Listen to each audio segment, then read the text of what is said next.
So finally, the time has come for you guys to understand what you need to do to get to the dyno. So now let's just briefly speak about the dyno for a second. The dyno isn't your mechanic shop. It isn't your garage. It is just strictly where the rollers are for you to make the power and your tuner to tune to make the power, obviously, whatever. You get what I'm trying to say here. So what we want to do is we want to start creating where us racer enthusiasts are prepared to go to the dyno. So we want to make this short and sweet at the dyno. We don't want 30, 40 pulls on our car because we're just slowly killing the lifespan of our motors and setups. So we're also killing our pocket because we're sitting on the dyno a little too long. And in some places, they charge almost $200 an hour, $150 an hour, $100 an hour.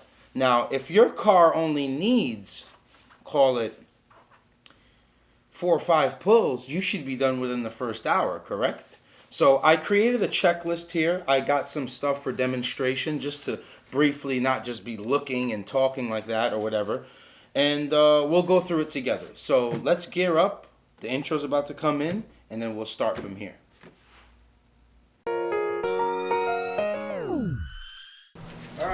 All right, now. All right, guys. All right, guys. All right. All right, so. All right. All right, guys. Yep, all right. All right, guys. All right. All right, so. Okay, boys. You got something to say, 40? Yeah. Hi. Okay, so dyno checklist preparing for the dyno. So the first thing we want to do when we finish our builds, we want to make sure our oil is good. So we do a quick oil change. Fresh Honda OEM filter works the best. We do an oil change, we double check every single thing, and then we move on. We make sure all the levels are correct on both the motor and transmission. So that is out of the way. I'm going to just scratch it off here on my list so I don't mess up. And guys, chime in. Chime in if you'd like to in the comments and say, maybe I forgot something. I'm normal. I'm human. I'm not supposed to be perfect. So the next thing we go to is radiator. So now our radiator, we don't want to catch an air pocket on the dyno. So we have this funnel system, which works great. I got it from Amazon. It's called the Leslie spill-free funnel. So this actually extracts all the air that is being created inside the motor as you're trying to bleed it. So this works great.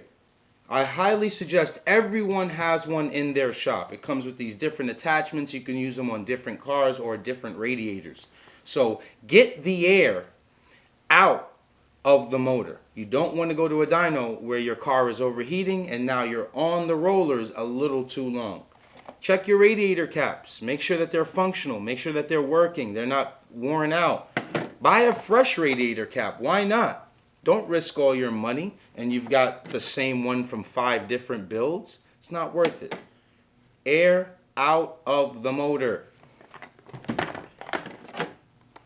Next thing, very important, spark plugs. Now, when it comes to spark plugs, you'd have to have that dialogue with your tuner. Which spark plugs am I getting? Which ones am I ordering? Which ones do you like to tune on?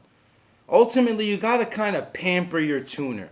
It sucks because they're getting paid for it, but ultimately, their motor, your motor, your money is ultimately in their hands. Let's make their lives easier so they can quickly take their money and we can quickly take our car off the roller and have fun.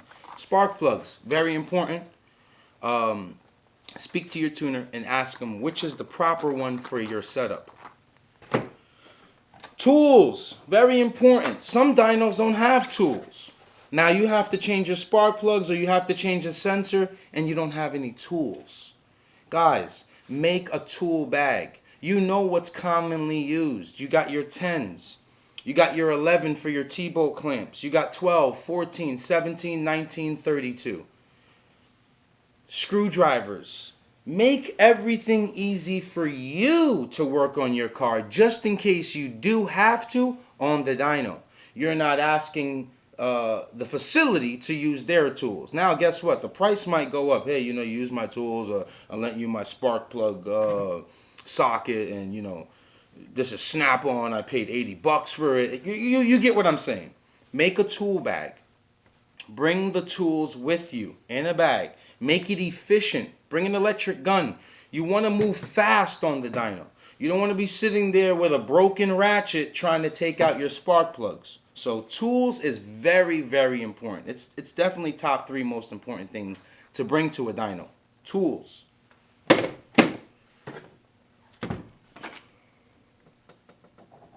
O2 sensors.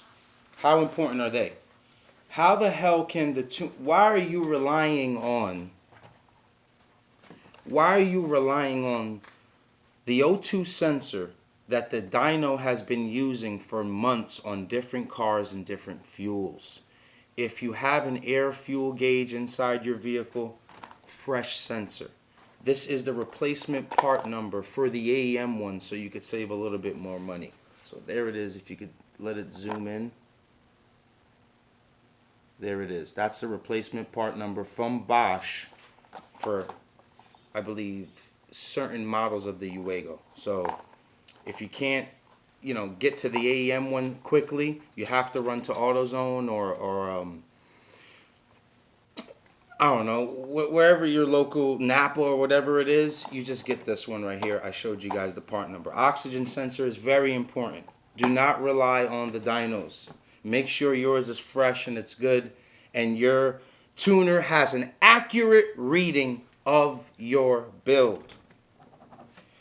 Another important thing for you boost guys, turbo guys, T-bolt clamps. We're not using these wing one. We're not using these worm ones, guys. This is not efficient. If your pipe, comes out every pull, how the hell are we being efficient on tuning the car? Spend the money once, man. Get the T-bolt clamps. They work great. Don't over tighten them. They'll last forever. Every guy with a turbo car should have fresh T-bolt clamps on their build. You don't want to be dealing with that issue to where you're under the bumper because your cold side came out and now you're on the dyno and you're trying to get an extension and you forgot before you put the bumper on, you put the T-bolt clamp on the other side, so now you're reaching over here. Guys, we work smart. We never work hard. You work smarter, you don't have to work harder. That's the bottom line. VTEC.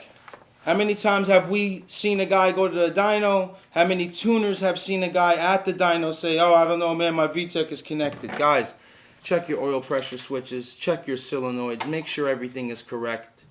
Use shrink wrap. This is only going to cost you about $5-7. It's great to have around the shop. Make sure all your wires are touching. Before you get to the dyno, make sure the VTEC is working. Make sure of that. It's very, very important. Both on B, K, whatever setup, H is everything. The VTEC is important. Crucial. Shrink wrap. Doesn't hurt nobody. What do we got here? Another key factor. You got map sensors, you got TPSs, and you've got coils, aka distributors. Let's make sure our coils are good. We don't have a misfire before going to the dyno. Our tuner is not going to fix this mysterious problem. Let's make sure our coils are good. We've checked them. They all work. Let's make sure our distributor works. Let's make sure our wires, our distributor wires, don't have any slits in them. They're not cut. They're not arcing, whatever that is. Map sensor also. Let's make sure our map sensor and TPS is getting the proper voltage. Basically no TPS or map sensor should be getting more than 5 volts. This is very important. Crank position sensors are very important. We can't get to that higher RPM without it not breaking up if our crank position sensor is taking a poop. So that is crucial, crucial, crucial. Another important thing is wheel alignment. Guys, there's some people that lose 20, 30 horsepower just off wheel alignments. Let's get it right. Let's get a wheel alignment before touching those rollers. Let's make sure everything is direct, everything is straight, and there is no chance of it hurting you when you're trying to make horsepower. Wheel alignments are crucial, crucial, crucial. Another thing that is crucial, vacuum leaks.